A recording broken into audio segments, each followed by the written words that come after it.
Caso não tenha assistido às partes anteriores desta obra, basta clicar no card acima. E o Mestre Fang prepara a espada Estrela do Céu Profundo. Os dois ataques se chocam, gerando uma explosão massiva. O pessoal é empurrado para trás e a fumaça se dissipa no ar. O Mestre Xie observa os dois atentamente. O Mestre Fang mantém um olhar fixo e o Mestre Li é mostrado com sangue escorrendo pelo braço. A senhorita Lu, observando isso ansiosa, comenta: "O ancião Li perdeu." E o prota a contesta: "Não foi uma derrota, mas sim um empate. Nenhum deles pode vencer o outro." Então é mostrada a flauta se quebrando. Um pedaço dela cai no chão e o Mestre Fang lamenta: "Irmão Li, essa flauta esteve comigo por 50 anos. Nunca pensei que haveria partir daqui. Aceite isso como minha derrota por uma fração." E o Mestre Li mostra a mão dele sangrando, constatando: "Esta minha mão de ferro esteve comigo por 158 anos, mas hoje ela saiu machucada. Eu perdi nesta troca." Os dois gargalham e o Mestre Li sugere: "Senhor Fang, que tal irmos outra vez para resolver este impasse?" E o Mestre Fang brada com entusiasmo: "Já que o irmão Li é tão cortês, eu devo o compelir." Mas o prota intervém: "Ancião Li, vamos nos retirar por hoje." Os dois se espantam enquanto o prota explica: "Em consideração ao Senhor Fang, apenas teremos que resolver nosso rancor com o Estado Regente outro dia." E o Mestre Fang fecha os olhos refletindo: o garoto certamente é inteligente para saber quando recuar. E provoca em tom jocoso: "Então, irmão Li, teremos nossa disputa amigável outro dia, ou o seu governante Zuo ficará zangado?" O Mestre Li o encara e, se virando, concorda: "Muito bem, já que o governante Zuo falou, eu não tenho escolha a não ser lutar outro dia." E o Mestre Fang, sério, pondera: "Não imaginei que o mais terrível fosse acontecer. Acabei de incitar Lin Jintian para ver se ele estava firme em seguir as ordens do pequeno demônio. Só que ele nem mesmo pensou em contestar as ordens de Zuo Fan. Sua resposta foi muito calma. Parece que ouvir as ordens do pirralho para ele é uma regra, sem mencionar sua dedicação." As habilidades de Zuo Fan como rei evoluíram muito. Não apenas atraiu seus colegas para o seu lado, mas também inclui o poder de reunir pessoas surpreendentes como Lin Jintian sob sua bandeira. Adquirir a alma veia do dragão foi uma coincidência. Ele já detinha o poder para se tornar um imperador, mas agora ele foi definido pelo próprio céu. Isso é assustador. E o prota chama: "Senhor Fang?" O Senhor Fang se espanta e o prota elogia: "Você foi muito rápido em segurar o ancião Li. Você é um verdadeiro dragão divino. Sua Majestade fez a escolha certa em lhe enviar para residir a ordem na cidade da Nuvem de Dragão." E o Mestre Fang, relembrando dos acontecimentos anteriores, deduz: "Ele está zombando de mim porque não intervim quando a equipe de Huangpu Tianyuan o atacou antes, mas sim quando segurei Lin Jintian no momento de seu ataque. Foi um sinal claro de que eu o queria morto. Manter a ordem da cidade da Nuvem de Dragão foi apenas a melhor desculpa naquele momento. Obviamente, ele agora me considera um inimigo em potencial. Quando ele fez Lin Jintian atacar Huangpu Tianyuan, foi apenas para ver minha posição." Ele suspira e conclui: "Esse demônio é mais astuto e vil do que pensei." E o prota parte anunciando: "Vamos." Ele para e olha para trás, avisando: "Senhor Leng, eu admito minha derrota dessa vez, mas os jogos apenas começaram. Vamos ter uma explosão da próxima vez." Ele ri. O Mestre Leng se espanta observando o prota rindo diabolicamente, e o primeiro-ministro Juji sorri, comentando: "Senhor Leng, você conseguiu cutucar a onça com a vara curta dessa vez." O Mestre Leng fica completamente sombrio, tremendo e enraivecido. O Marechal, observando isso, se mete entre eles, declarando: "Bem, pessoal, em todos os debates esotéricos feitos ao longo do milênio, os conflitos nunca excederam o tempo limite da competição. Se as duas casas desejam resolver seus problemas, por favor, esperem até o próximo debate esotérico." O prota ri. O Mestre Leng treme de raiva e o Yun Hai brada: Estado regente, ouçam bem, de agora em diante. O marechal se espanta, imaginando. Essa voz é... E é mostrado o Yun-hai berrando. O clã Lu e vocês são agora inimigos mortais.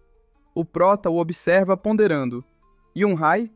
E o mestre do pavilhão Qianlong fica boquiaberto refletindo. Não, se iniciarmos uma guerra agora, nós seremos os pregos nela. E questiona. Governante Zhuo, Yun-hai é o jovem mestre do clã Luo, então por que ele ainda... E o prota o interrompeu, sorrindo e respondendo. Tem algum problema com o que o nosso jovem mestre disse? Nosso clã Luo tem esse nome por uma razão, e encarando-os, ele declara.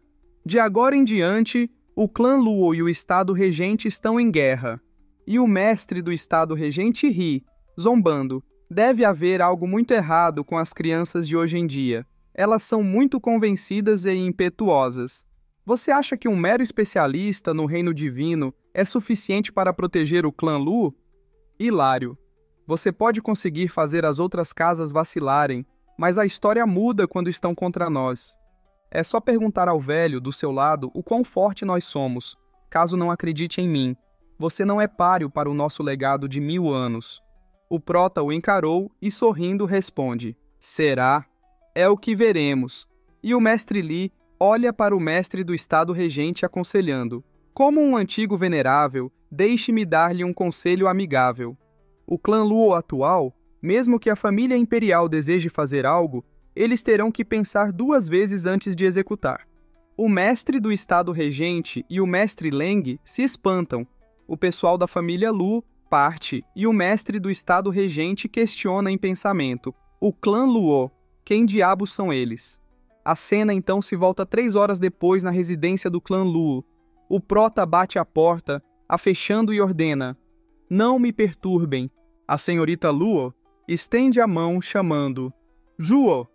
Mas ela é interrompida pelo mestre Li que pede. Jovem, senhorita, às vezes um homem precisa de um tempo sozinho. Deixe-o. A senhorita Lu fica tristinha. Ela então se vira e chora. A cena então mostra o prota tocando na parede e ficando cabisbaixo. Ele relembra os momentos do passado que ele teve com Ningguer e do momento quando ela morreu dizendo: eu gostaria de poder voltar novamente para nossos dias na montanha das 10.000 bestas. Ele cerra os dentes de raiva e berra em agonia. A senhorita Lu se espanta, chorando, e mais berros acontecem. O prota fica transtornado e a senhorita Lu lamenta em pensamento. Seu coração não se abrirá para ninguém. Ela cai de joelhos chorando e conclui em pensamento. Ele escolheu aguentar a dor sozinho, se tornando para sempre um governante solitário. Ela fica trêmula enquanto o pessoal fecha os olhos. A noite passa e o dia começa. É mostrado o guarda-pang observando. A senhorita Lu observa tristonha e o guarda-pang chega informando. Jovem senhorita, Lord Long e os outros chegaram. E ela se vira, estranhando. Normalmente, eles enviariam alguém, não viriam em pessoa. Por que, em um momento como este? Ela então se espanta e observa o ancião Li. Ele fica paradão com os braços cruzados e ela, fazendo um barulho de desgosto, reclama. Que mané casas nobres, todos eles estão dependendo do poder de outro. Capitão Peng, traga-os. A cena então mostra a mestre da torre chegando à frente de todos e a senhorita Lu os cumprimenta dizendo: Lordes, Yun Shang está ocupado. Por favor, me perdoem por não recebê-los em pessoa. E a mestre da torre sorri, perguntando: Não é necessário. Como está o governante Zhuo? E a senhorita Lu olha para trás, lamentando. Isso também me incomoda. Ele tem estado confinado por um dia inteiro, enquanto eu estou aqui por mim mesma e preocupada. O pessoal se espanta e eles cumprimentam. Saudações, ancião Li. A cena mostra o ancião Li exalando uma aura poderosa, e o jovem mestre do pavilhão Qianlong avalia em pensamento. Isso sim é um verdadeiro especialista. Mesmo que nós quiséssemos invadir, não conseguiríamos. E o Tianshang conclui em pensamento. Apenas uma coisa pode fazer um fanático marcial ouvir ordens: poder. E a mestre da torre sorri pedindo: Jovem senhorita Luo, Seria possível ver o governante Jua? Temos assuntos importantes para discutir.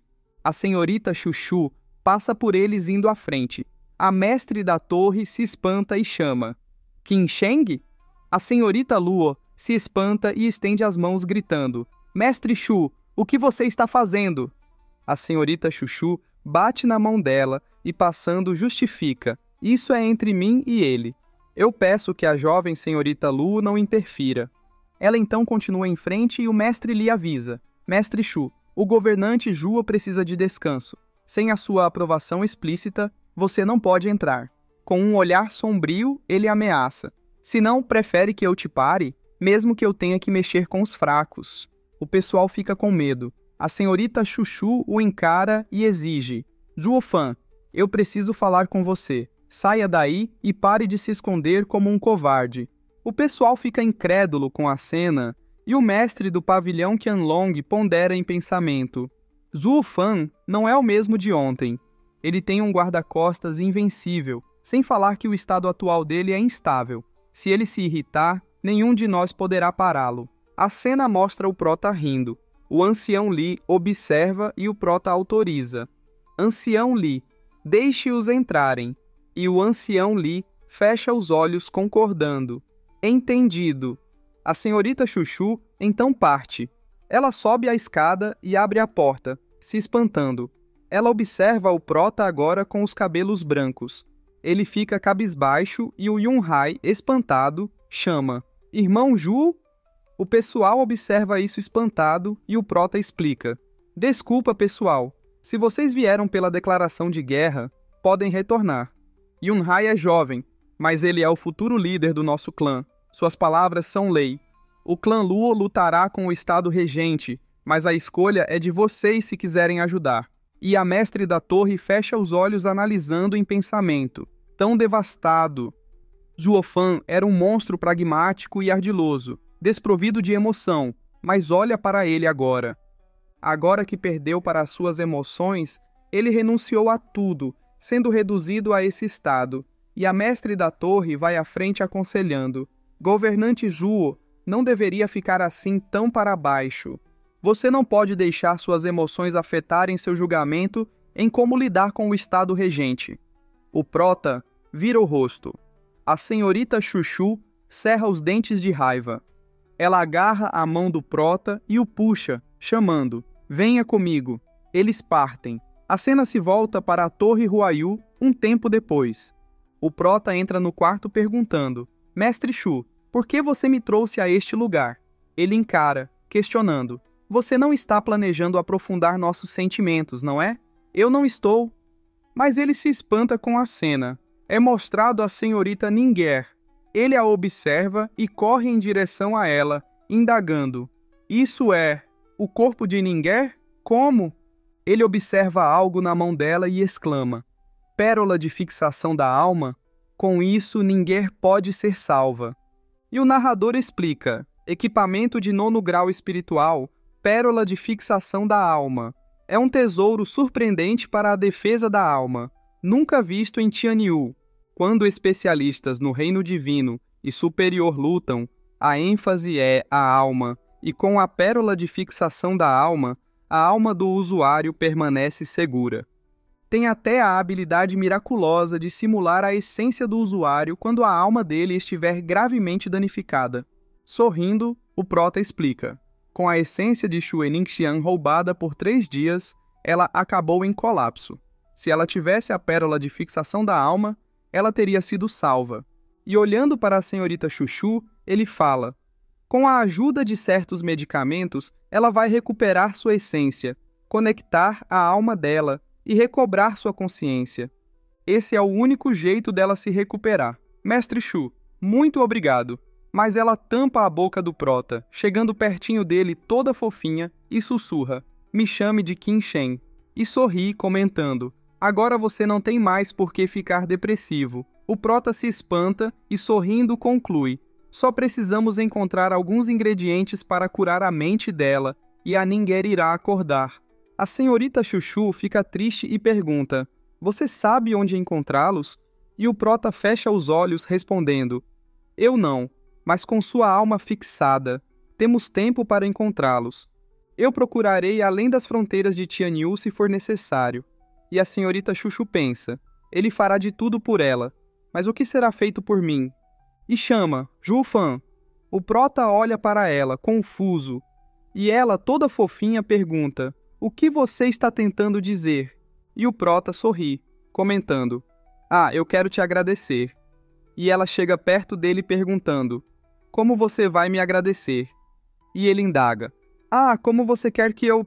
Interrompendo o prota, ela pede, primeiro, feche os olhos. O prota olha para ela e fecha os olhos. Ela então o beija. Ele abre os olhos e ela ordena, não os abre. Ele então fecha os olhos e ela pede, me segure firme. O prota a abraça enquanto ela fala, eu quero voltar ao tempo que passamos juntos naquela casa abandonada. Só nós dois. Juofan, você não está permitido de pensar em outras mulheres agora, até mesmo na Ninger. O prota fecha os olhos em concordância. Os dois ficam abraçados e ela dá um peteleco na cabeça dele, avisando, agora você pode abri-los. Ela solta a mão dele.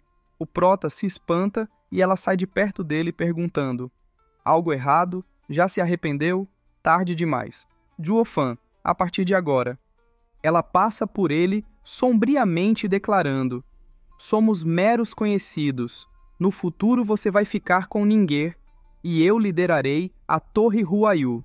Nunca mais nos encontraremos para não sermos desviados. E o prota ri, comentando, esse também é meu desejo. E reflete, por quê?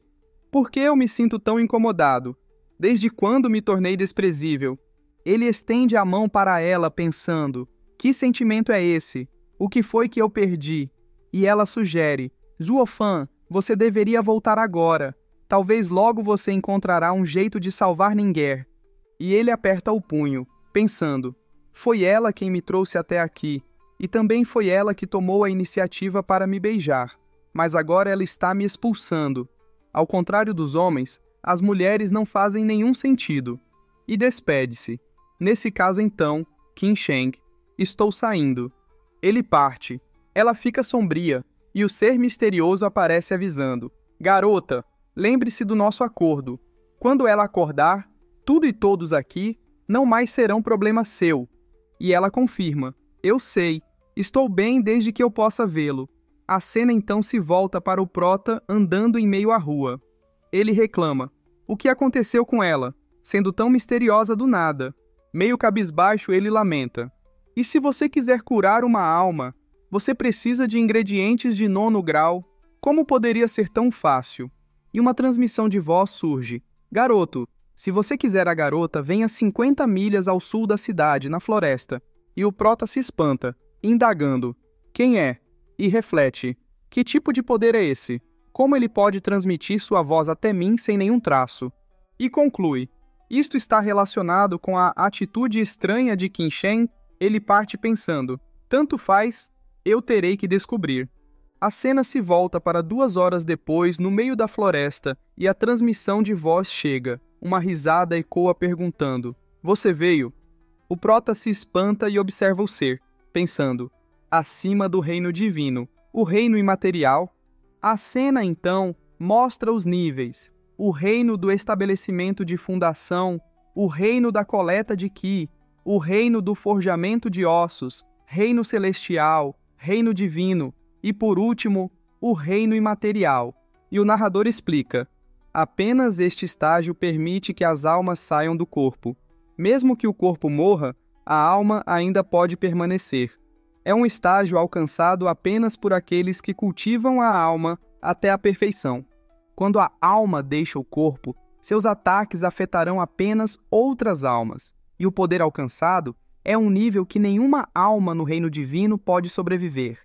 Mesmo que Huangpu Qingtian tivesse alcançado o pico do reino divino, ele ainda seria um mero inseto perante um especialista no reino imaterial. E o cara ri, chamando, Juofan! E o prota pensa, a lacuna entre esses dois reinos é como se fosse um abismo. E o cara misterioso declara, é você quem eu quero, agora vamos fazer um acordo. E o prota faz um barulhinho, ha, e pergunta, quem é você? E então, O cara misterioso ri e comenta: quase me esqueci de me apresentar. Ele aponta para si mesmo em tom de brincadeira. Eu sou o líder da seita do demônio amaldiçoado, Xieyue. E o prota observa-o mencionando uma das 3 seitas guardiãs do Império, a seita do demônio amaldiçoado, e pondera as 3 seitas guardiãs, e questiona: bem, o que você quer de mim? E reflete: elas protegem Tianyu de invasões, porém não interferem em assuntos internos. E o líder Wu Yue afirma: eu já não disse? Eu quero você. Ele estende a mão e propõe: tudo o que resta discutir é o seu preço. E o prota cogita: líderes de seita sempre detestam assuntos do mundo, então por que ele saiu para me ver? E o líder explica: você não precisa ficar tão desconfiado. Eu não sabia sobre você. Originalmente, eu vim pegar o gênio número 1 de Tianyu, Huang Pu Qingtian. E, apontando para o prota, ele revela: mas você, garoto, é bem melhor. Sua presença me faz desistir dele e escolher você em seu lugar. Estendendo a mão, ele ri, acrescentando: você deveria se sentir honrado. Você colocou sua vida em risco para derrotar um oponente bem mais forte. E você foi abençoado com a fortuna de atrair minha atenção. E o prota pondera: que arrogante, e vira o rosto refletindo: uma mera seita do demônio mortal, como se eu fosse ficar honrado por isso. E o líder se espanta ao perceber o desgosto do prota, e ri comentando: bom, incrível, eu gosto de pessoas impetuosas como você, igual a um verdadeiro rei. Então, vamos aos negócios. Em minha capacidade como líder da seita do demônio amaldiçoado, eu o convido para entrar na minha seita. Declare suas condições. Soltando uma aura sombria, ele adverte: mas vamos deixar uma coisa clara. Se existir algo que eu não possa ter, eu prefiro que seja destruído. E o prota sorri, observando: somos ambos cultivadores demoníacos, nos importando apenas com nós mesmos. Eu entendo isso perfeitamente, mas há algo que eu tenho que terminar aqui antes que eu possa sair. E o líder concorda: ah, o clã Luo? Quem imaginaria que um cultivador demoníaco poderia ser tão leal? Não importa, eu lhe darei 3 anos para cuidar das suas coisas, e então eu levarei você comigo. Se tiver algo que você precise, eu o ajudarei o máximo que eu puder. E o prota pondera: a situação agora é extremamente volátil. E esta chegada repentina de um patrocinador poderoso é obra dos céus. Com os olhos fechados, ele admite: eu precisarei de tempo para considerar. E o líder, incrédulo, pensa: considerar? Minha bunda, para minha seita do demônio amaldiçoado, suportar você é a maior fortuna de sua vida. Seu merda deveria estar grato. Que cara é essa? Até parece que perdeu alguém. E gargalha, brincando: bom, eu gosto da sua ganância. Quanto mais forte você for, mais ganancioso você pode ser. O que acabei de falar foi apenas um presente de boas-vindas para a seita. Não há um termo. Agora, diga o que quer. E o prota estende a mão, insinuando: você já sabe, não é? E o líder pergunta: salvar a garotinha? Cruzando os braços, ele observa: Zhuofan, Xie-Tianyang, eu sei que você é mau e traiçoeiro pelo quão sinistramente você atormentou Huang Pu Qingtian e os outros 3. Quem imaginaria que você ainda teria um lado mole? Com uma expressão de desgosto, ele avisa: mas eu espero que você não entre na seita com tal fraqueza.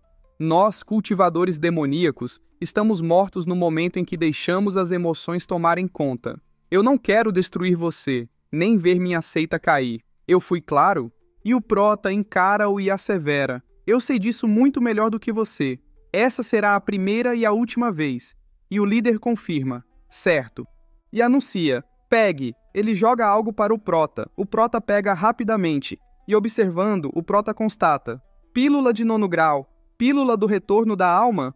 E o líder sorri, confirmando: sim, você tem bons olhos. Eu não estava errado a seu respeito. A pílula do retorno da alma pode curar ferimentos da alma, fortalecer a essência e proteger a mente.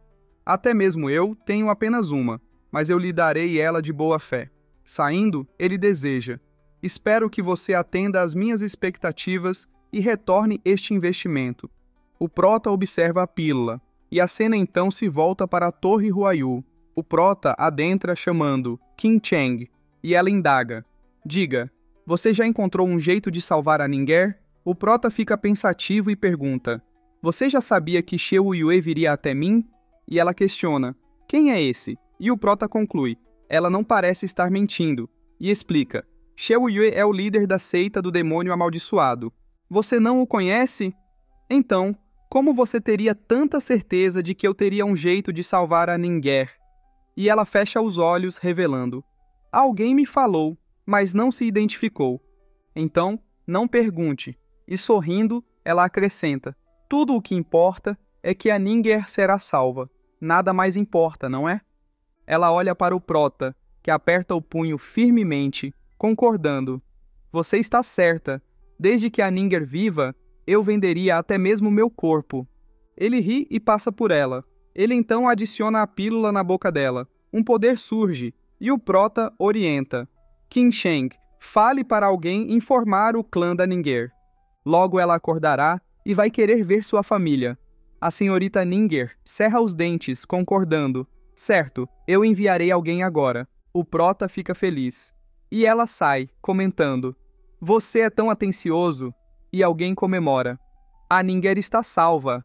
É mostrado o cabelinho azul, chamando: Ninger.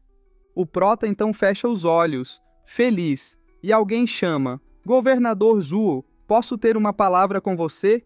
Ele olha para o velho e pergunta: você é o avô da Ninger? Eles saem do local. E o velho se ajoelha, implorando: Governador Zuo, por favor, deixe-a. E o Prota indaga: Ancião Xue, por quê? E o velho explica: Governador Zuo, você é um homem de grande ambição, enquanto nós somos apenas um simples e pobre clã. A Ninger também ainda é ignorante da crueldade deste mundo, e é incapaz de sobreviver às suas batalhas. Eu sei que pedir isso é uma desgraça ao ato de misericórdia do governador Zhu, mas... E suplica, nenhum de nós quer vê-la passar por isso de novo. Por favor, deixe-a. O Prota encara-o. Ele então fica pensativo e cerra os dentes. Alguém anuncia: a Ninger acordou. A cena se volta para ela. O velho chama: Ninger, e o Prota chega, observando-a. E ela se levanta perguntando: quem são vocês? Quem sou eu? Onde eu estou? E o guarda questiona: o que há de errado com ela?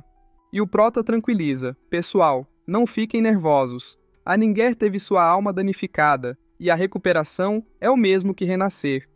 É normal que ela esqueça tudo, mas com sua essência ainda a mesma, ela vai continuar a mesma Ninger que conhecemos. Ela não vai mudar. E o guarda comenta: oh, então é isso.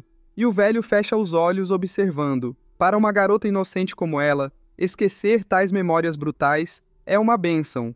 E o velho chama: Ninger, eu sou seu pai. E o outro se apresenta: eu sou seu irmão mais velho, Shui Kang. E o velho brada: Ninger, eu sou seu avô. E o outro fala: eu sou seu segundo irmão, Xuelin. E o cabelinho azul grita: Ninger, você se lembra de mim? Eu sou seu marido. E o Prota se enraivece ameaçando: Xie Tianyang, você está tentando tirar vantagem dessa chance para ficar mais próximo da Ninger, agora que ela perdeu suas memórias? Eu vou te dar uma surra. O cabelinho azul se espanta, ficando com medo. Ele cerra os olhos, olhando para o Prota. E ela ri da cara do cabelinho azul, que, irritado, retruca: como ousa me humilhar na frente da Ninger? Eu vou te bater, mesmo que eu não possa vencer. Ela se espanta e, estendendo a mão, pede: espera, por que você está comprando uma briga que não pode vencer? Por favor, não leve isso para o coração. Eu não quero ver você se machucar por algo bobo. E o cabelinho azul olha para ela, afirmando: Ninger, você ainda é a mesma. Você pode ter se esquecido de mim, mas você ainda continua gentil e doce. Estou aliviado. E ela olha para o Prota, perguntando: e quem é você? Você me conhece? Todos se apresentaram. Mas por que você não fala nada? Eles olham para o Prota. Ele lembra do pedido do velho e fala: eu... Ele gagueja: eu... E sorrindo mente: eu sou um cara mau. Eu já comi pessoas e até machuquei você. e ela se espanta, indagando: "O quê? Você comeu pessoas e me machucou? Por quê?" E o prota explica: "Pessoas más machucam os outros. Eu preciso de uma razão para isso? Então, senhorita, para o seu próprio bem." Ele se vira e aconselha: "Você deve ficar bem longe de mim." E ele pondera: "Adeus, Ninger." E o velho observa o prota refletindo: "Juofan, você é realmente um grande homem. Você conseguiu deixá-la." E ela, triste, olha para o anel, lamentando: "Por que meu coração dói quando eu vejo esse cara mau?" O cabelinho azul abraça-a pedindo: "Ei, caras maus só sabem causar dor. Me prometa, Ninger, que você não vai pensar mais no passado." Ela faz um barulhinho de concordância, e o cabelinho azul pensa: isso é para o bem dela. Com o Juofan deixando-a, a Ninger agora pode viver uma vida normal. As coisas que aconteceram não vão mais acontecer de novo. A Ninger não mais será usada para restringir o Juofan. O prota então chega do lado de fora. Ele semicerra os olhos e percebe: o vento está soprando. O cabelinho azul chega, agradecendo: "Obrigado." E o prota questiona: "Por que o agradecimento? Nós tínhamos as mesmas intenções, certo?" E o cabelinho azul abre o punho e mostra: "Isto é seu." Ele abre a mão. O prota observa, espantado, e conclui: "Até ele deseja quebrar todos os laços comigo?" E o cabelinho azul explica: "Juofan, nós somos diferentes de você.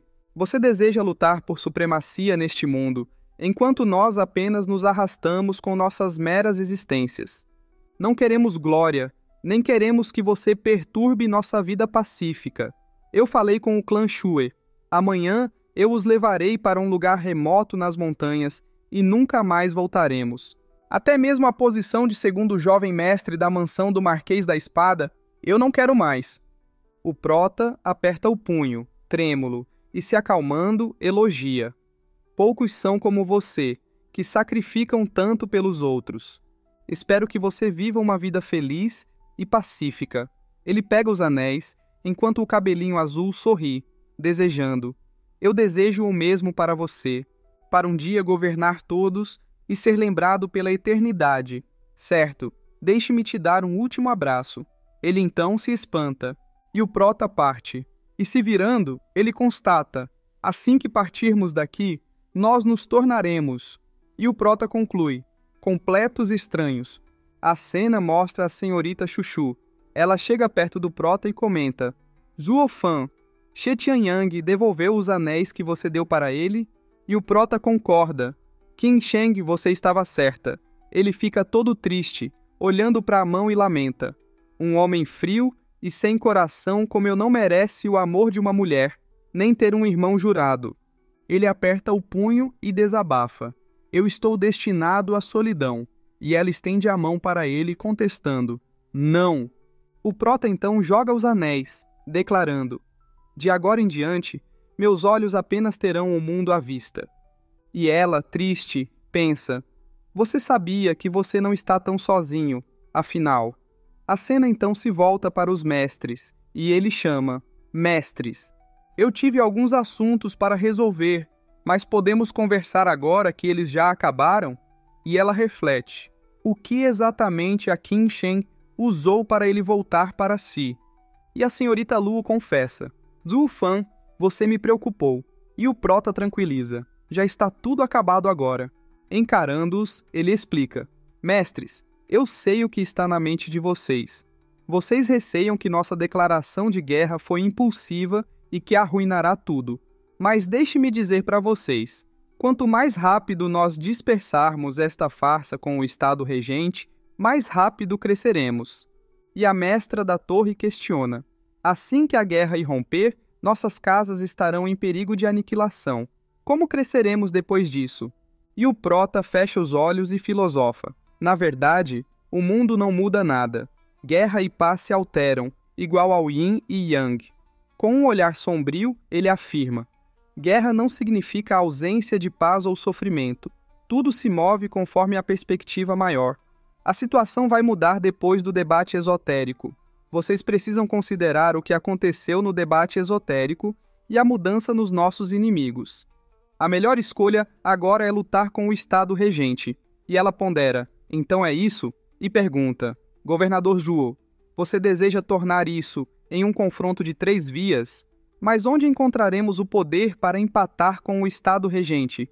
E o Prota sorri, relembrando: Você se lembra das minhas palavras? Ele estende o punho, prometendo: Em 10 anos, vocês verão um clã Luo diferente. Mas eu não preciso mais desses anos, já que eu posso mostrar para vocês um aliado forte no clã Luo agora mesmo. Não se preocupem, sem dúvidas restringiremos o Estado regente. E ela pensa: ele acabou de mostrar que o clã Luo tem o poder para lutar com o Estado regente sozinho? Mas como isso é possível? Ela então se espanta, observando o mestre Li, e cogita: já que ele conseguiu tornar um especialista do pico do reino divino em um ancião, ela fecha os olhos, sorrindo, e imagina do que mais ele seria capaz, e declara: já que o governador Zhu tem certeza do sucesso, nós faremos preparações e nos moveremos de acordo com suas instruções. Ela cumprimenta-o, elogiando: eu devo admitir, quando eu vi o governador Zhu dominado pela raiva, eu não imaginaria que você ainda seria capaz de pensar lógico. Estou maravilhada. E o Prota cumprimenta modestamente. A matriarca exagera, e ela se despede. Vamos nos retirar agora. O tempo passa e alguém chama: Irmão Zhuo, Yunhai, que fala: eu fiz a declaração de guerra ontem. Eu estava tomado pela raiva do plano que fizeram contra você, mas nunca imaginei que teria tal implicação. O Prota ri e brinca. Se você soubesse, você já seria o líder do clã. Encarando-o, ele ensina: Yunhai, seguir do Gu Zhantian, afiou seus sentidos e o familiarizou com as táticas de guerra, tudo para este dia. Mas isso apenas o tornou um general talentoso, e não bom o suficiente para tomar os fardos do clã. Os 3 ficam boquiabertos, e o Prota pondera: se eu não fizer o Yunhai amadurecer rápido o suficiente, no momento em que eu sair, o clã Luo vai acabar em um desastre. E orienta: esse é o momento perfeito para lhe ensinar o método de um monarca e o jeito para inferir o panorama de pequenos eventos. A cena mostra o mestre do pavilhão Qianlong. O jovem mestre questiona: pai, do que você estava falando? Porque eu não entendi nada. E o pai dele sorri, explicando: garoto, isso tem a ver com o grande esquema das coisas. Se você pudesse entender, já seria o novo lorde da casa. E o jovem mestre indaga: contém tópicos tão profundos assim? Nesse caso, ele comenta: Zhuo Fan conseguiu entender, enquanto tivemos que ser lembrados. Isso não significa... E o pai dele se vira, concordando: sim, Zhuo Fan é um verdadeiro gênio. Eu não consigo parar de me perguntar de onde ele veio. Com uma expressão séria, ele admira: um jovem com um olhar tão vasto que nem mesmo nós podemos igualar. Não me admira que Leng Wuxian tenha caído em sua armadilha. Ele parte, e o jovem mestre observa o pai dele partir, refletindo: somos da mesma geração, mas o talento do Zhuo Fan é bem melhor do que o de qualquer um de nós. A cena se volta para o Prota, que, estendendo o braço, pergunta: Yunhai, você sabe quais eram nossos antigos aliados, patrocinadores e inimigos? E o Yunhai responde: os aliados eram a Torre Huaiyu, a mansão do Marquês da Espada e o pavilhão Qianlong.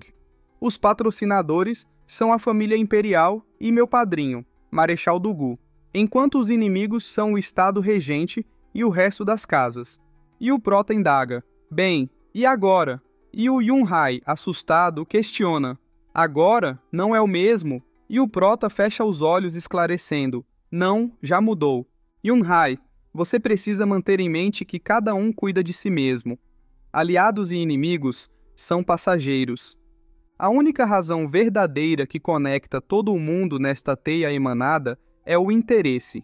Yin e Yang mudam de lugar. Eles suprem um ao outro, então mudam novamente. Se virando, ele ensina: a mesma transformação ocorre com inimigos e aliados. Se você entende o grande esquema, você nunca vai falhar. Assim que você confundir amigos por inimigos ou vice-versa, você será derrotado. E olhando de canto de olho, ele acrescenta: esse é o jeito de inferir o grande esquema pelos eventos ao nosso redor. Para se tornar o líder do clã, você também deve entender isso. O Yunhai se espanta, e o Prota continua: falando do debate esotérico desta vez. Ele olha para o céu e explica: o Marechal Dugu e a família imperial eram nossos patrocinadores antes dele começar, justamente porque os nossos interesses se alinhavam, suprimir o Estado regente. Mas, depois do debate esotérico, eu recebi a alma do dragão. Nenhuma família imperial permitiria um portador da alma do dragão viver. Portanto, nossos inimigos mudaram. A lealdade de Fan Qiubai e do Marechal Dugu pertence à família imperial. Eles eram amigáveis antes, mas agora isso mudou para neutralidade, com uma alta chance de se tornarem inimigos a qualquer momento. Não podemos negligenciá-los. O Yun-hai se espanta, e o Prota prossegue. Já o Estado regente, eles permanecem nossos inimigos. Mas agora, também temos o direito de sermos o inimigo deles, porque perdemos o suporte da família imperial. O Estado regente pode vir até nós quando quiser e acabar com a gente. Claro, não temos que temê-los, mas, assim que a guerra começar, ambos os clãs vão sofrer grandes perdas, e nenhum deles deseja que outra facção colha benefícios de seu infortúnio. E se virando, ele sorri, concluindo: por essa razão, nós declaramos guerra neles, e agora, tudo o que resta é pensar num jeito deles sucumbirem perante nosso poder. Eles não são idiotas, e sabem que uma guerra trará perdas, então eles vão evitar entrar em uma. O mesmo vale para a família imperial. Desse jeito, nós nos tornamos um dos 3 maiores jogadores de Tianyu, com nenhum lado vencendo ou perdendo. E acrescenta: a corte inclui Zhuge Changfeng, Dugu Zantian e o Imperador. Já temos um desses jogadores, trazendo o balanço para a equação. Isso nos manterá seguros por um tempo. E estendendo a mão, ele finaliza: tudo o que resta é esperar que um idiota estrague tudo, e então vamos entrar em ação e colher o mundo para nós. E o guarda-pang se intromete, comentando: eu não esperava que nosso clã, que é apenas de 3ª classe, teria uma ambição tão grande. E o Prota ri, filosofando: neste mundo, os fracos são usados como marionetes, enquanto os fortes lutam por ganância. Com um olhar sombrio, ele aperta o punho, afirmando: não existe tal coisa de homem ou clã de integridade neste mundo. Se você deseja dias pacíficos, então fique forte. E decreta: até que ninguém mais o alcance. O Yun-hai aperta o punho feliz. E o Prota pondera: eu não quero ver aqueles ao meu redor sofrerem o mesmo desastre da Ninger. E fala: certo, vamos. A cena se volta para outro local, e o Marechal Dugu encontra com Yun-hai, perguntando: você não prefere se juntar ao seu padrinho na batalha? E o Yun-hai cumprimenta-o respondendo: padrinho, você ainda tem os outros 4 para lhe ajudar, mas eu sou o único herdeiro do clã Luo. Meu dever é com o meu clã. Por favor, me perdoe, padrinho. E o Marechal Dugu fecha os olhos, concordando: tudo bem, Yun-hai. Você cresceu e agora é um homem responsável, um verdadeiro soldado do meu exército. E o Yun-hai interrompe-o, declarando: padrinho, obrigado por sua orientação nestes últimos 5 anos. Se o dia em que tivermos que cruzar espadas chegar, peço que o padrinho não mostre nenhuma clemência, assim como eu também não irei. E o Dugu Feng questiona: o quê? E o Marechal fecha os olhos, constatando: parece que você já sabe da situação. O pirralho deve ter lhe contado, mas ele é ele, e você é você, enquanto o clã Lu tiver ele. E o Yun-hai cumprimenta-o, explicando: padrinho, sem ele aqui, não existiria um clã Luo, nem a relação que temos hoje. Chorando, ele confessa: você me ensinou lealdade e justiça, então como eu poderia traí-lo? Além disso, ele é o pilar do clã Luo. Um pássaro não corta suas próprias asas, então como eu, um guerreiro, faria a idiotice de cortar meus próprios braços? O Marechal se espanta e, rindo, elogia: você é realmente meu filho justo e leal. Com um olhar de afeto, ele afirma: mesmo que nos encontremos na batalha, ainda continuará sendo o orgulho deste velho homem. E se virando, ele acrescenta: Yun-hai, podemos estar em lados opostos, mas nosso laço nunca mudará. E o Yun-hai se ajoelha e se despede: padrinho, se cuide. A senhorita Chuchu chega e se posiciona atrás da senhorita Lu, e então brada: "Jovem senhorita Lu."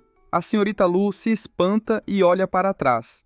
E a senhorita Chuchu informa: "Zhuo Fan estará sob seus cuidados." E a senhorita Lu se irrita, vira o rosto e replica: "Isso nunca mudou." "O quê? Ele deveria estar sob seus cuidados?"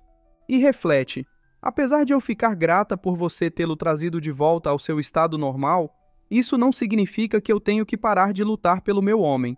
E a senhorita Chuchu esclarece: "Quero dizer que você deve tomar conta do coração dele, ajudá-lo a entender este mundo. Ele não está sozinho." Ela entrega algo para a senhorita Lu, que se espanta, ponderando: "Este não é o anel relâmpago de Zhuo Fan? Zhuo Fan só fez 3. 2 ele deu para Shu Qingsheng e Xie Tianyang." E se espanta, ponderando: "Isso significa que havia um quarto, e ele deu para Shu Qingsheng. Mas por que eu não ganhei um?" E brada: "Zhuo Fan." O prota olha para ela, que estende o anel, indagando: "Você agora dá presentes para todo mundo, menos para mim?" O prota se espanta e questiona: "Onde você conseguiu este anel?" E ela relata: "A mestra Chuchu acabou de me dar, comentando que eu precisava cuidar de você." E ele se irrita, levanta a mão e ordena: "Jogue fora. Ningguer e Shi Tianyang cortaram seus laços comigo. Eu não preciso mais disso." E olhando para os caras, ordena: "Que demora essa? Rápido!" Eles se espantam, e o guarda-pang pergunta: "Jovem senhorita?" Ela fica triste e ele cogita: "Então era isso que Shu Qingsheng estava se referindo? Ele se tornou solitário?" E a senhorita Lu se irrita. Ela coloca o anel. E a cena mostra o comboio um tempo depois. Um pessoal escondido observa. É o pessoal do Vale Yumin. O cabelinho vermelho lamenta: "Clã Lu desgraçado, eles têm um especialista no pico do reino divino. Desse jeito nunca conseguiremos lidar com eles." E o mestre do vale adverte: "Quinto ancião, não deixe a raiva te dominar. Mesmo sem Li Jingtian, Zhuo Fan ainda não era um que poderíamos lidar." E um cara concorda: "Sim, com o clã Lu tendo Zhuo Fan, uma mente ardilosa como a de Leng Wuchang e um especialista poderoso para protegê-los, eles chegaram ao nosso nível, um verdadeiro colosso." Ele então retira o capuz e declara: "O Vale Yumin não pode mais lidar com eles sozinho. Pior ainda, se não lidarmos com eles imediatamente, seremos devorados inteiros e nossas casas arrasadas." E o quinto ancião retruca: "Yumin, você está se tornando mais arrogante. Como ousa interromper um ancião?" E o cara fica sério, enquanto o mestre elogia: "Grande ancião, você criou bem o garoto. Ele está começando a se parecer com o 7º ancião." E o venerável comenta: "O Lorde do Vale está exagerando. Ele era o discípulo do 7º ancião para começo de conversa. Eu apenas dei a ele dicas. Foi uma boa decisão não o deixar entrar no debate esotérico, senão teríamos outra cova vazia nas mãos daquele monstro. Então o Vale Yumin teria perdido toda a esperança." E olhando para o jovem, ele aconselha: "Desde o falecimento do 7º ancião, nossas ações têm sido um desastre. Sofremos muito e até acabamos sendo usados. Espero que Yumin possa assumir o dever do 7º ancião e auxiliar o Lorde do Vale em fazer a casa florescer. Quanto aos problemas passados, melhor não os mencionarmos." E o Yumin concorda: "Sim, Zhuo Fan é uma grande ameaça. Nem mesmo aquela raposa velha do Leng Wuchang conseguiu lidar com ele. Agora que ele abriu suas asas, vai ser ainda mais difícil. É melhor repensarmos em nossas opções e dar um passo atrás." E o mestre do vale reflete: "Desde nossa primeira interação com Zhuo Fan, tudo tem dado errado. Com Zhuo Fan alcançando tal poder, vamos perder muito mais ainda contra ele." E pergunta: "Você tem um plano?" E o Yumin cumprimenta respondendo: "Lorde do Vale, meu mestre uma vez disse que todas as maquinações são reveladas quando olhadas por fora. Com o Estado regente e o clã Luo em guerra, é melhor que a gente fique de fora e pense em outro curso de ação." E o quinto ancião questiona: "E qual seria?" E o Yumin abre os braços explicando: "Zhuo Fan e Leng Wuchang são ambos homens traiçoeiros, cada um à sua própria maneira. Não seremos páreos para nenhum deles se nos juntarmos à guerra. e sugere: a melhor escolha é jogar para o futuro. E o quinto ancião questiona em voz alta: o futuro? E o Yumin sorri sombriamente, declarando: correto, nosso objetivo é a família imperial. A cena então mostra o comboio indo em frente, e um outro cara misterioso observa: Wu Yue, Tianyu está se tornando mais caótica ao passar dos dias. Não apenas as 7 casas estão lutando entre si, até os 4 pilares, e a família imperial estão prestes a intervir. Poderá seu garoto sobreviver a esses exércitos errantes? E o Wu Yue retruca: meus assuntos não são da conta de velhos como você. Cruzando os braços, ele olha para o outro, afirmando: ele chamou minha atenção, e estou certo de que ele não vai me desapontar. Daqui a 3 anos eu retornarei, e você será humilhado. E o outro cara pergunta: você está tão confiante assim? Os monstros das outras seitas não são nem um pouco fracos, você sabe? E o líder Wu Yue fecha os olhos, afirmando: uma pílula de 9º grau por um único homem, você acha que eu faria essa aposta sem alguma garantia? E você? Você emprestou aquela pérola de fixação da alma e enganou uma dama? Comparado a nós, cultivadores demoníacos, você, líder de uma seita justa, é bem mais desprezível. E o cara justifica: apenas cooperamos e conseguimos o que queríamos. O que há de desprezível nisso? E o líder Wu Yue olha para ele, avisando: verdade, ambos conseguimos o que queríamos, mas é aqui que nossa parceria acaba. No nosso próximo encontro, eu não me segurarei. E o cara se irrita replicando: não precisa falar, você acha que você e seus discípulos vão vencer? Ele só fala em voz alta: espere e verá. E o líder Wu Yue garante: antes de Zhuofan, talvez não, mas o garoto vai se juntar à minha seita e eu garanto que você vai perder até mesmo suas calças. A cena se volta para 3 meses depois. É mostrada a montanha e alguém brada: governante Zhu, deixe-me abrir a matriz e te dar boas-vindas apropriadas. E o prota olha para o mestre Li, recusando: não é necessário, eu mesmo abrirei. Ele olha para trás e chama: Yanfu, vem aqui. O Yanfu pergunta: governante Zhuo, suas ordens. E o prota explica: nada demais. Logo você vai encontrar o ancião Yan. Finalmente, mestre e discípulo se reunirão, e você se tornará um de nós. Então agora eu vou te ensinar como abrir a matriz. Observe bem. Ele faz um gesto com a mão, ordenando: abra. A matriz se abre e uma escada aparece. E estende a mão, convidando: Yanfu, essa será sua casa de agora em diante. O Yanfu fica felizinho e então se espanta. E o prota aponta: você e seu mestre.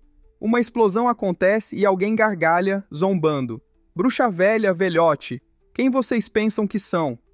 Zhuofan ou Li Jingtian, para ousar mexer com nós, os 4 demônios intrigantes? E o Yanfu se espanta, chamando: governante Zhuo. Uma pedra bate na cabeça do prota, que se irrita.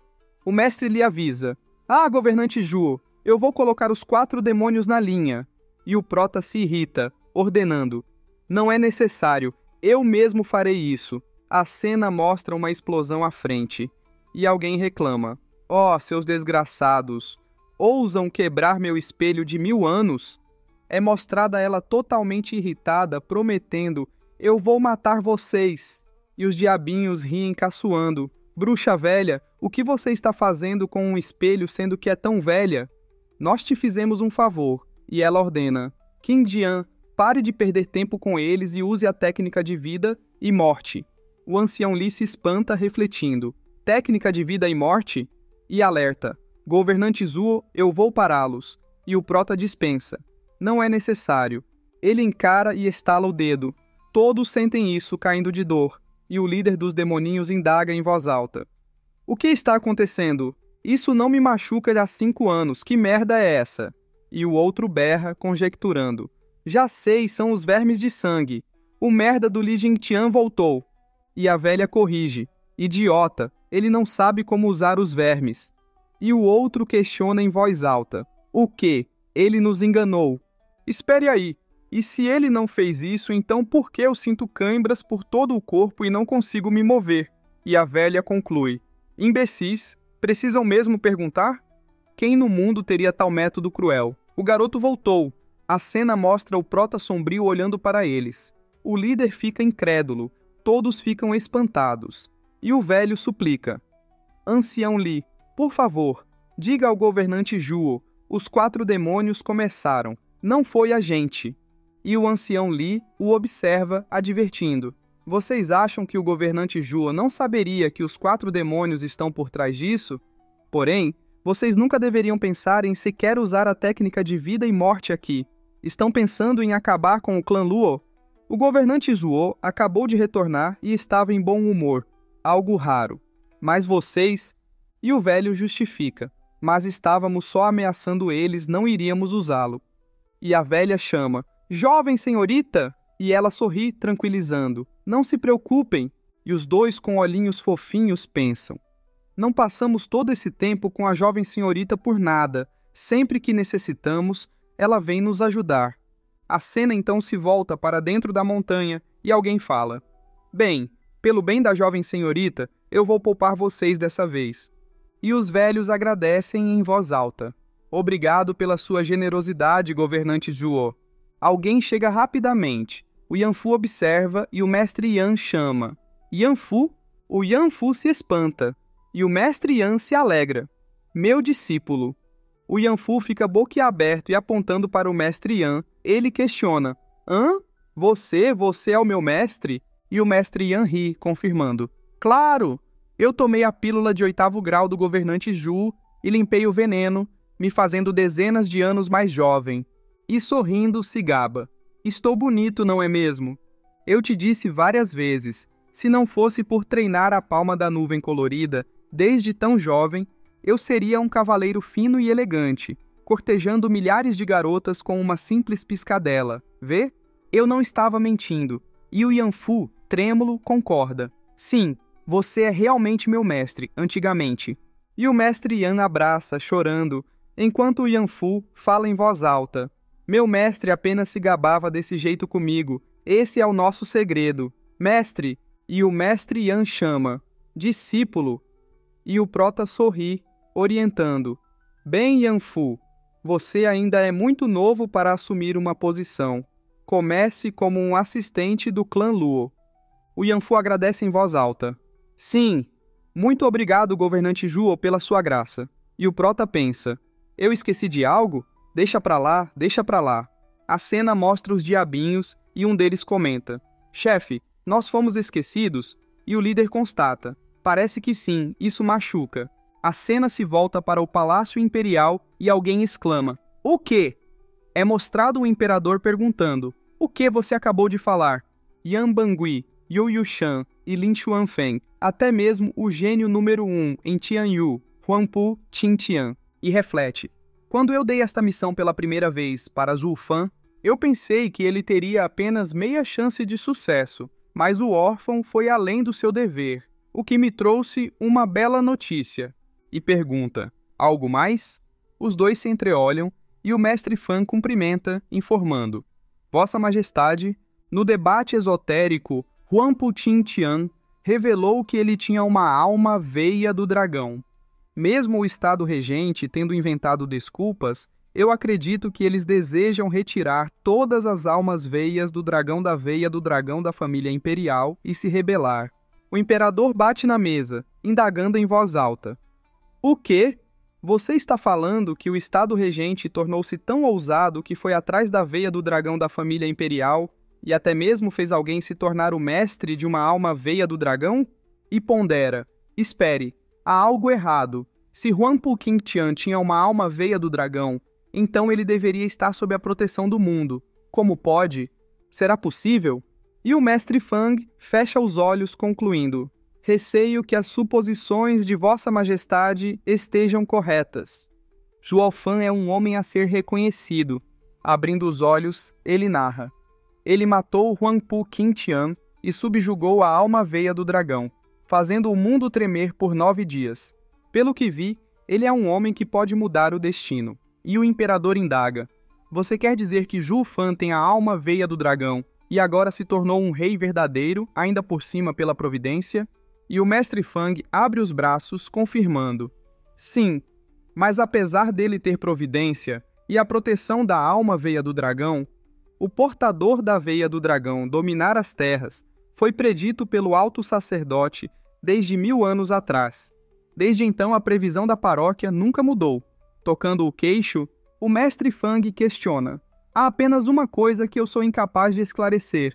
Se a proteção da alma veia do dragão era a bênção dos céus e da providência, então como Huangpu Qingtian acabou morto? E pondera: isso seria uma falha na previsão? Ou Zhuo Fan por si só desafiou os céus? E o imperador pergunta: então, como Zhuo Fan o matou? E o mestre Fang responde: mordeu ele até a morte. E o imperador se espanta perguntando: mordido até a morte? Ele o comeu? E o marechal do Gu pergunta: Vossa Majestade, algo de errado? E o imperador questiona: o que aconteceu depois? Qual foi a reação das casas depois que o jovem mestre do Estado Regente foi morto? E o mestre Fang relata: Vossa Majestade, a raiva do Estado Regente por Zhuo Fan ia até os ossos. E quando o garoto retornou para a cidade nuvem do dragão, os 4 lordes das casas se atiram nele, porém... E o imperador pergunta: o quê? Vocês o salvaram?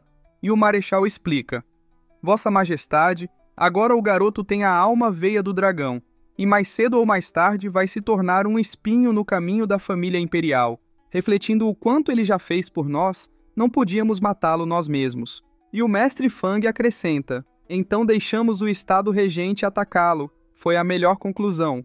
Foi por isso que o marechal do Gu e eu não intervimos. E relata: porém, o urso louco Li Jingtian apareceu repentinamente e salvou Zhuo Fan. E o imperador, espantado, questiona em voz alta: urso louco? Ele não era o venerável do Estado Regente. Acabou que desapareceu há 6 anos atrás, mas porque ele apareceu repentinamente para proteger Zhuo Fan. E o mestre Fang admite: também não tenho certeza. Tudo o que sei é que ele virou as costas para o Estado Regente e ficou do lado do clã Luo, se tornando um de seus anciões. E o marechal fecha os olhos, contando: ele também segue as ordens de Zhuo Fan à risca. Foi evidente pela ordem de Zhuo Fan em aniquilar o Estado Regente. Ele não hesitou em atacar Huangpu Qingtian e os outros. E o imperador pergunta em voz alta: o quê? O Estado Regente foi derrotado na cidade nuvem do dragão? E o mestre Fang, abrindo os braços, esclarece: claro que não. Se todos os anciões do Estado Regente morressem, o mundo estaria em caos, e isso apenas prejudicaria Vossa Majestade. É por isso que entrei em cena. Mas Li Jingtian, ele realmente é forte. Ele conseguiu alcançar o pico do reino divino. Tudo o que consegui fazer foi empatar com ele. Estou profundamente envergonhado. O imperador os encara, refletindo. Isso não significa que o clã Lu está no mesmo nível das 7 casas. Na verdade, eles agora estão atrás apenas do Estado Regente. Em menos de 10 anos, aquele clã miserável cresceu tanto. Em menos de uma década, ele caminha e pensa: as habilidades de Zhuo Fan são realmente incríveis, ele pode mudar tudo. Chegando à frente dos mestres, ele entrega uma carta pedindo: vejam, quando o mundo tremeu, a paróquia enviou este manuscrito. O mestre Fang se espanta, e ao lê-lo olha para o mestre, indagando: posso perguntar qual a visão de Vossa Majestade sobre este manuscrito? O marechal do Gu fica sem entender nada, e o imperador explica: eu não entendi primeiramente, mas ouvindo o que aconteceu na nuvem do dragão, posso adivinhar. O dragão da terra refere-se a Huangpu Qingtian, representando o Estado Regente, enquanto o dragão celestial deve ser Zhuo Fan descendo dos céus. Ele se vira e interpreta: quando os 2 dragões colidem, isso tem a ver com Zhuo Fan devorando Huangpu Qingtian. As terras e os rios, cada um chamará seu rei. Essa é a parte mais preocupante. O mundo entrará em caos com reis aparecendo e Tianyu se separando.